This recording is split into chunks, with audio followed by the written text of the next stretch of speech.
உலகம் பிளவுபடுகிறது. உலகம் பிளவுபடுகிறது. உலகம் பிளவுபடுகிறது. அமெரிக்கா ரஷ்யா பிளவு. ஈரானுக்கு அமெரிக்கா ரஷ்யா வந்துடுது. அமெரிக்க அதிபருக்கும் ரஷ்ய அதிபருக்கும் ஒரு பூசை இருந்துகிட்டே இருக்கு. சொல்ற 50 நாள்ல உக்ரைன் தாக்குதல் நிறுத்தலைன்னா நான் வந்து அதை பண்ண இதை பண்ணு சொல்லிக்கிட்டார். இப்போ 2% வரியை போடுன்னு சொல்லிட்டு இருக்கிறாரு. அது ரஷ்யா சேர்ந்து செஞ்சப்பான்னு சொல்லிட்டு இருக்காங்க. அதனால இப்போ அமெரிக்கா ஈரான்ங்கிறது அமெரிக்கா ரஷ்யா டார்ல போகுது. 2 வல்லரசு நாடுகள் இதான் மெயின். அமெரிக்கா ரஷ்யாவுக்கு ஆதரவாக அமெரிக்க எதிரியான ஈரான் வந்துடுவான். அப்போ வடகொரியா சீனா ஏதாவது ஒன்று சேரும்.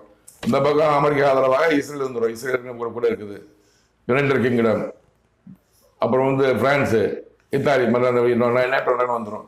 பெரிய கோஷம் வரும். அதுவும் சொல்றாரு அமெரிக்கா ரஷ்யா அமெரிக்கா ரஷ்யா பிடிக்கிறது. இவனுக்கு ஆதரவாக சில